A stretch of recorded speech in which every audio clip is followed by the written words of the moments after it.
Welcome back to the Garden Hutch. Today we discuss week 39 of 2022. Let's get going.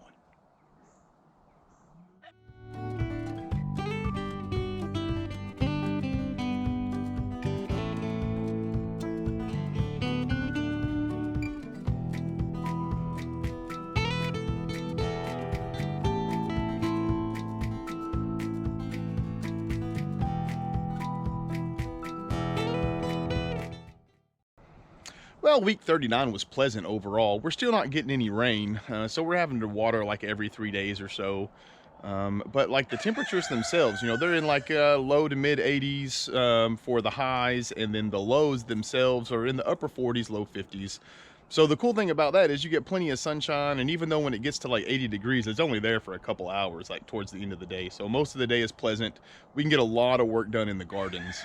One of the issues that we are having, though, is the days are getting shorter. So it's really important to prioritize what needs to be done and make sure that you use every minute of the light, because it's getting less and less every day. I guess that's the way fall works, right? Another thing that we did this week was we got this big old pile of dirt delivered back over here. So the first thing I want to do is just sort of go over our plans for what we're going to use this topsoil for. Predominantly, we're going to use it to mix in with our compost. This topsoil holds holds water a little bit better than the compost itself. So when you mix the two, what ends up happening is you get like a really nutrient and organic rich soil that can also hold a substantial amount of moisture. I started looking into this after this summer. We had the drought. We're still in the middle of it, in fact. And so I want to make sure that going forward that we're a lot more conscious of how to keep water in the soil without flooding it out. So we're not in an area like like maybe the Southwest or something where we have to have huge rain barrels and that sort of stuff for irrigation. I would love to have rain barrels, but it's not necessary here. One of the big things is when it does rain, we end up getting so much rain at one time that if your beds, your raised beds especially, and your gardens, if they're not made to drain, a lot of times you'll have standing water, it'll flood out your plants, that sort of thing. So in order to avoid that, it's really important to get your soil correct. So we're just going to take a stroll real quick through all the gardens, and we'll sort of discuss where we're at, what we're going to do with the topsoil, and what the plans are going into October.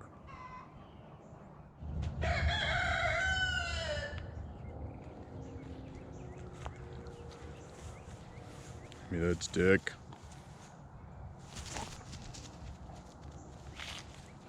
Well, we'll start over here in the old garden. I wanted to show you these loofahs over here.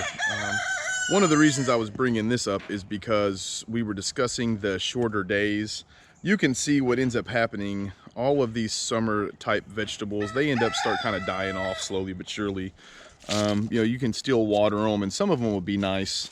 But the fruit themselves and the plants, they're starting to go into their fall cycle, which just means the plants themselves die off and the fruit cures in order to help preserve itself going forward. But you'll see a lot of that on the homestead these days. I'm sure wherever you live, you're seeing a lot of it anyway.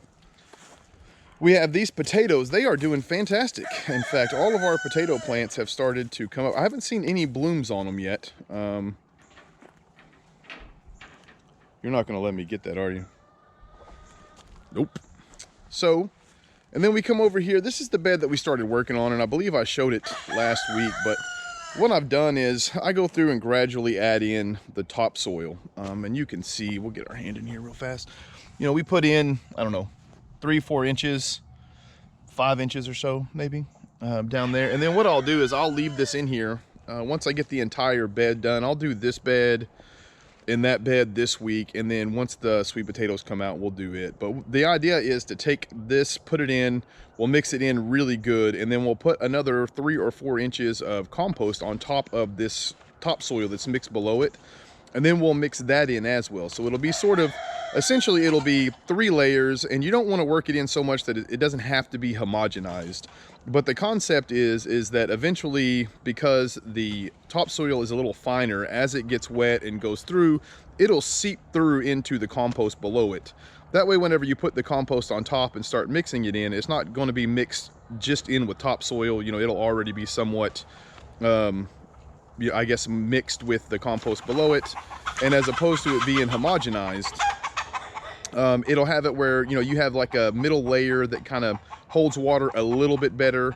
And then over time, we'll continue on with this. Each year, we'll put a little bit more topsoil, work it in with the compost we're adding, so that hopefully what we do is get a nice mix of soil that can hold a lot of moisture and is also nutrient and organic dense. So I did want to show these sweet potatoes where you can see where we cut the slips off that were growing outside of this bed and relocated them to where the cucumbers were. It has taken off. So I'm not sure if it's going to have time or not to fully develop into sweet potatoes underneath there, but it'll be nice if it does. We love sweet potatoes. These were, anybody watches the channel know, these were sort of an experiment. It was the first time that we really ever grew sweet potatoes, and we kind of wanted to know going forward what to do. So once we dig these up and have an idea of how many sweet potatoes we get, we can go forward from there. But if it's successful, we're thinking about doing almost an entire bed of sweet potatoes. We like them that much. So down here, we haven't really added any of the topsoil yet. I wanted to get a video of it before. So whenever our Thursday video this week comes out, it'll be October in your garden will be this Thursday. But the Thursday after that, we're going to go through and do the winterizing. And that's what we call when we add the topsoil to it. It's kind of winterizing your garden. You want to put the topsoil in there before the rainy season. The reason being, again, the topsoil is much finer than your compost, and the topsoil over time with the water and things running through it, it'll seep into the rest of your compost underneath, and it'll allow that compost to hold more water as the year goes on. So we are finally starting to get eggplants, by the way, and they're still getting blooms on them, as you can see over here. So that's good news.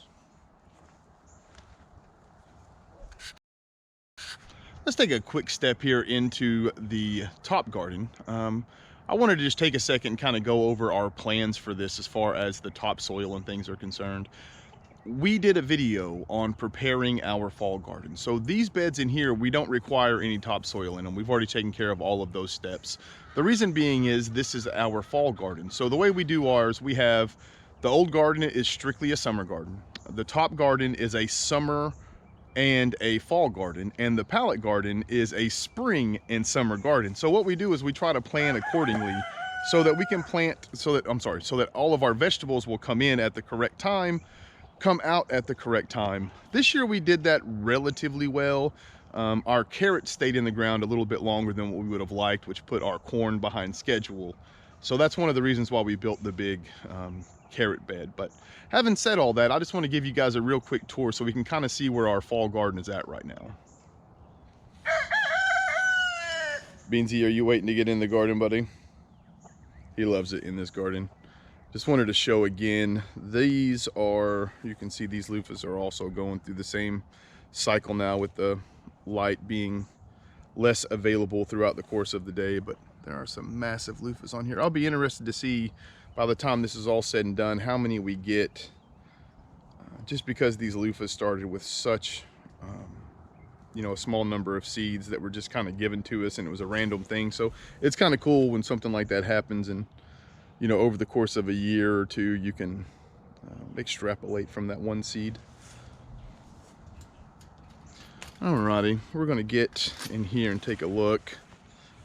So those of you who follow the channel know that we recently just redid this bed, and as of this morning I did not see any seeds up, but it's only been, I think, 4 days, and carrot seeds are notorious for taking their time coming up, so a lot of times it'll take them, you know, a couple weeks or so. But these carrots over here are coming along nicely. They're starting to get their true leaves. You know, they're not super tall yet, but in the next, I don't know, 2 weeks or so, anywhere that needs them, I'll go through and thin those out. And then the north side of this bed, of course, was just replanted at the same time as the large carrot bed, so those aren't up either. We have been going through and thinning out our turnips. So we love to eat these baby greens in salads. It's really nice to be back to having a salad every day. We got away from that whenever the cayenne peppers exploded in the pallet garden. And speaking of cayennes, we'll go take a look at the pallet garden here in a bit, but it is pretty out of control as well. So again, this bed and this bed are both turnips, and so as the year goes on, anybody who didn't see the planting video, what we like to do, we plant them pretty thick, and then as the year goes, we eat the greens, the salad greens, as we go. throughout the year, and then, you know, around, I don't know, usually mid to end of December, the turnips should be ready. We can pull those out, and then we cook the greens at that point and eat them. There's an easy way to tell. They'll get super fibrous and that sort of stuff. But we have also started picking radishes. Let me see if I can find one in here for you folks. Oh, look at this guy. There we go. Look at that. These white icicle radishes, man, these things are absolutely delicious. And we'll take this guy inside. You can eat the greens on it. They go really good with the turnip greens in a salad. So that's what we've been eating. You know, we'll pull the radish, eat the greens with it, with the actual turnip greens. The baby ones, they are super delicious. It won't be long, and we'll have to start thinning out some of this red leaf lettuce here, and then the butter crunch is probably going to need some attention as well. So, but as we thin the radishes out, the lettuce will start growing, and hopefully we've timed it correctly, because the whole idea is to not have too much to eat all at once. Although, as we thin out these turnip greens, that we are going to have to give a lot of those away so they don't shade each other out. But down here, look at the size of some of these tomatoes. So we're really excited about these Beef Masters. There's more in there. Our basil, we're still eating it, and we have picked, we took out that whole plant on the side over there, and there's, you know, there's seeds everywhere inside of here. Now that they're starting to dry out, see, they just pop right out now that the pods are drier. So it's next summer or early spring, we'll have, if we're not on the game, this whole area right here will have baby basil plants that we either have to relocate or just take out one way or the other. So our beet bed is doing much better. We went through again, we replanted the little areas that were bare. We had that crazy 3-day period of triple digits right in the middle of September. It was stupid. So that burned up a bunch of stuff. So we had to replant in some areas. So we'll see how it works out. I'm sure it'll be just fine. If not, we'll just make sure we thin these beets out, and we'll have those. And I'm sure they'll be delicious. And then finally, in the top garden, we come to our Romas, and you can see these bad boys are starting to flower. We trimmed them Thursday of last week. We went through, and I'll put a link up here on top so you guys can go back and kind of see a before and after of the fall garden. But overall, I am really happy with the progress on these. When you do tomatoes in the fall, though, you're essentially taking a gamble on your frost date. Can these tomato plants produce enough tomatoes, or any tomatoes, and have them ripen before the first frost? So tomato plants, we know, are really sensitive to the cold. They don't mind it when it gets down to, you know, 40 in the 40s at night. As long as they have a warmer temperature in the daytime, they will do just fine. So the last thing I wanted to do was sort of go through the pallet garden, go over our plans. There's a lot going to go on here in the next, I don't know, 2-3 weeks or so. So a lot of it may not be readily apparent as it happens, especially for the casual observer. You know, just because when you mix dirt, how in the heck are you going to notice that if nobody tells you or shows it to you while it happens? So let's go ahead and take a look, and we'll just take a brief overview of the activity that's going to be happening through this garden in the month of October. So in this exhibit, we have the crazy cat. Are you trapped in the cage, Oscar? Alrighty. So as you can see, everybody is having fun with these empty beds right now. So we went through and we cleaned out the melons out of here. I need to go through and break this up. What we're doing currently is, you can see how a lot of the leaves and things kind of fell off. So what I did was I put some DE in here, because what I wanted to do was kill off any eggs from any squash bugs or anything that were left from the year before. I also put those in the corn beds as well, because next year those two beds are going to have cantaloupe and watermelon, and the last thing we want are eggs from this bed getting over there. So I'm going to treat those just to make sure that we don't have any bugs. You know, anybody who watches the channel knows we use DE for almost everything. It's organic, and it's effective on things like this. So once these are done, the reason I say all that is we plan on having some of the topsoil, just like we did the old garden. We're going to take the topsoil, we're going to mix it in It'll help with our moisture retention. I don't think Beansy's going to help shovel, but that'd be awesome if we could get him to do it. So just real quick, and I know we go over this every week, but I'm still blown away by the number of bell peppers. We're still getting, you know, about a dozen every Sunday we go through and pick. So we'll get a dozen of those in a good sized bucket of banana peppers, and you can see these things are still just lining up on these plants. So that's good news for us. The cayenne peppers, we're gonna have to just give away another bucket. I think we showed it, but if not, we've picked a few 5-gallon buckets, and we don't pick these weekly like we do the bell peppers and the banana peppers. We pick these about every 2.5 weeks, and they come off with about anywhere from a 5-gallon bucket to a bucket and a half usually. So, and more as the year goes on, I guess because they're not as readily available from every other gardener, but as the year goes on, these are getting easier and easier to give away. So our parsley, look at this.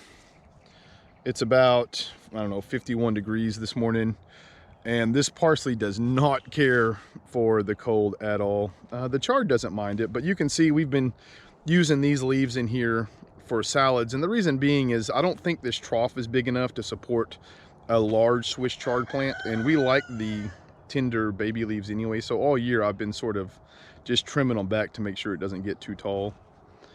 And last but not least is the tomato bed, or I should say the cherry tomato beds. This is insane. You can tell we have been eating and eating and eating, and the neighbors and family members have been come over and eating and eating and eating, and we still have like clusters like these green ones all over the place. It is amazing, and I'll say it once again, we will forever grow these sweet millions. So Melindra, how's your morning going? Maybe you can see our friendly garden spider over there. Well, as always, I would like to say thank you to everyone who's made it here till the end. It means a lot to us, and we appreciate it. If you enjoyed this video, consider hitting the little thumbs up button. It really does help us out, gets our stuff recommended to other folks. If you enjoy our channel, please subscribe. It goes a long way in helping us reach our goals. Until next time, I hope all you folks take care of yourselves. Peace.